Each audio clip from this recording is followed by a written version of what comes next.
অস্ত্র ছেড়ে আলোচনায় রাজি মাওবাদীরা। বিনা শর্তে কেন্দ্রীয় সরকারের সঙ্গে আলোচনার প্রস্তাব।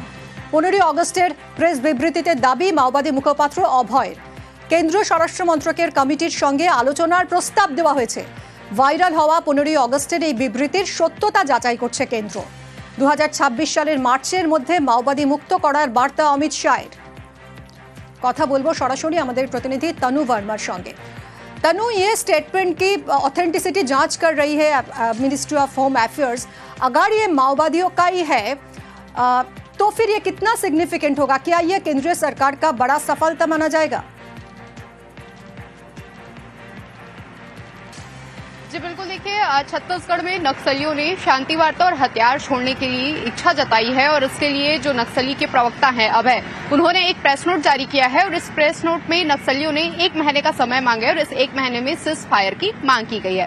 नक्सलियों के प्रेस नोट पर साफ तौर पर कहा गया है कि नक्सली जो है वो अब सरकार से वीडियो कॉल के जरिए बातचीत के लिए तैयार हैं और कांटेक्ट में रहने के लिए नक्सलियों के प्रेस नोट में एक ईमेल आईडी भी जारी किया गया और उन्होंने कहा है कि जो सरकार है वो टीवी और रेडियो के माध्यम से अपना जवाब जो है वो दे सकते हैं।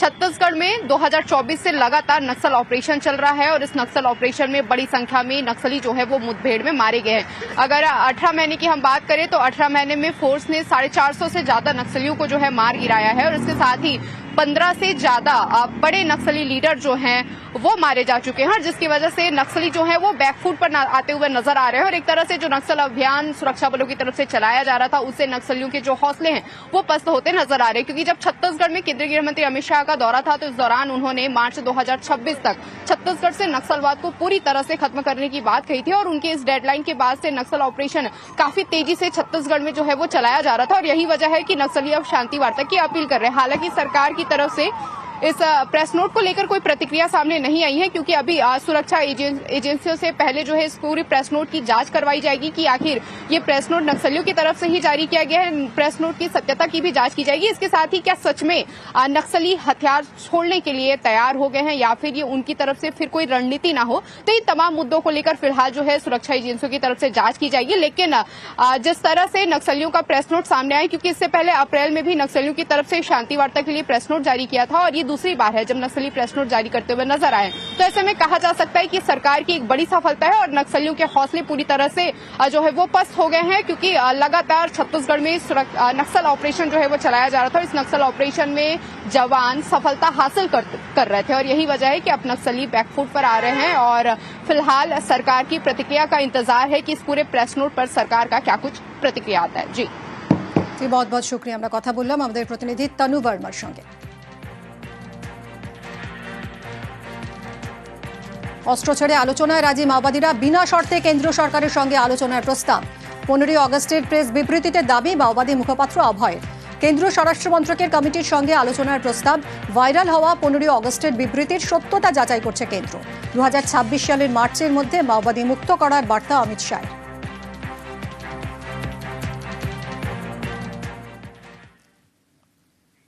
পুজোর আগেই সেপ্টেম্বরের বেতন। রাজ্য সরকারি কর্মীদের জন্য সুখবর, 24 এবং 25 সেপ্টেম্বরেই চলতি মাসের বেতন পেয়ে যাবেন রাজ্য সরকারি কর্মীরা। বিজ্ঞপ্তি জারি করেছে নবান্ন। কথা বলবো, আমাদের সঙ্গে রয়েছেন আমাদের প্রতিনিধি সোমরাজ। সোমরাজ, নবান্ন বিজ্ঞপ্তি জারি করে জানিয়ে দিয়েছে যে সেপ্টেম্বরেই চলতি মাসের বেতন পাওয়া যাবে। সরকারি কর্মীরা খুশি?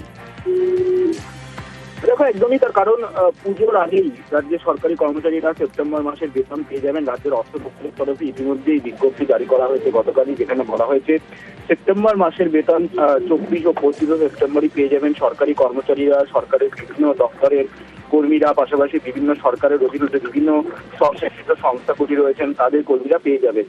এছাড়াও রাজ্যের অর্থ দপ্তরের তরফে নির্দেশিকায় বলা হয়েছে যে পেনশন প্রাপকরা 1 অক্টোবর তারা পেনশন পেয়ে যাবেন এবং এছাড়াও বিভিন্ন যে রাজ্য সরকারের সামাজিক সুরক্ষামূলক প্রকল্পগুলি রয়েছে তার টাকাও 1 অক্টোবর পাওয়া যাবে।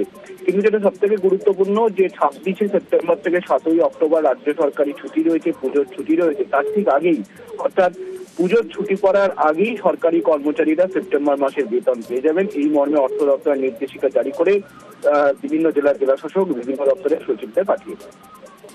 ধন্যবাদ সোমরাজ। কেন্দ্রীয় সরকারি কর্মচারীদের আগাম বেতন। বাংলার কেন্দ্রীয় সরকারি কর্মচারীরা পাবেন আগাম বেতন। সেপ্টেম্বরের বেতন পেনশন মিলবে আগে ভাগেই। 26শে সেপ্টেম্বর মিলবে বেতন আর পেনশন। দুর্গাপুজো আর দশেরার জন্য আগেই বেতন আর পেনশন। রাজ্যে মোট 3,18,000 কেন্দ্রীয় সরকারি কর্মী। পুজোর আগে কি উনি বাড়তি টাকা দিচ্ছেন? যে উপহার দেবেন দিচ্ছেন তো বেতনটাই। আপনাদের হাতে অঢেল টাকা আছে, আপনি অমুক তারিখের বদলে অমুক তারিখে দিচ্ছেন। আর বাংলার যেটা প্রাপ্য 1,95,000 কোটি টাকা, সেটা তারা দিচ্ছে না। এটা সম্পূর্ণ কেন্দ্রীয় সরকারের সিদ্ধান্ত। উৎসব মুখরতায় মানুষ থাকুক আর তার ছোঁয়া কেন্দ্রীয় সরকারি কর্মচারীদের কাছেও আসুক, সেটার জন্য এই প্রচেষ্টা বা এই পদক্ষেপ। সবাই এটাকে স্বাগত জানাবেন।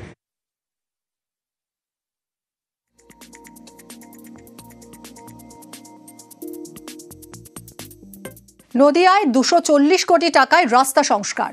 জেলা জুড়ে 446টি রাস্তা সংস্কারের উদ্যোগ। 700 কিলোমিটার রাস্তা সংস্কারের সিদ্ধান্ত। বাইকে বেহাল রাস্তা পরিদর্শনে খোদ অতিরিক্ত জেলা শাসক।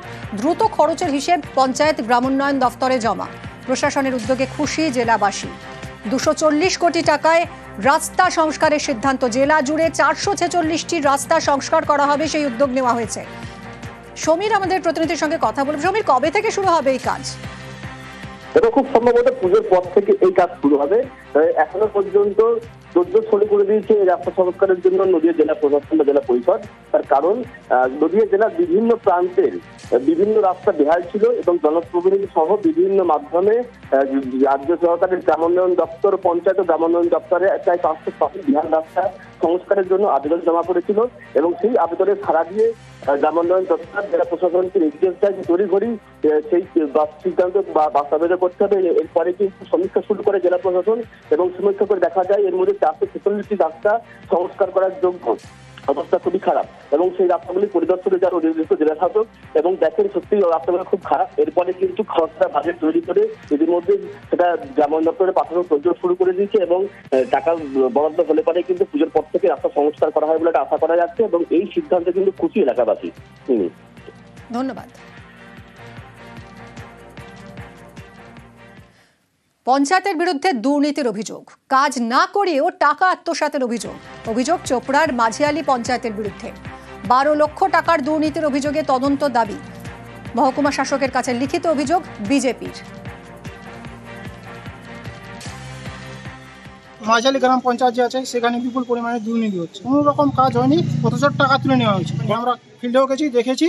সেখানে যে বুথের যা সভাপতি আছে বা যে মেম্বার আছে তার সাথে আমরা যোগাযোগ করেছি। বুথের যে মেম্বার সেও বলতে পারছে না যে এখানে কোনো কাজ হয়েছে। সেও শুনে অবাক হলো যে তাকে না জানিয়ে পাস করে দিয়ে স্কিম টাকা তুলে নেওয়া হয়েছে। 12 থেকে 13 লাখ টাকা হবে। চাইছি প্রশাসন ব্যবস্থা করুক।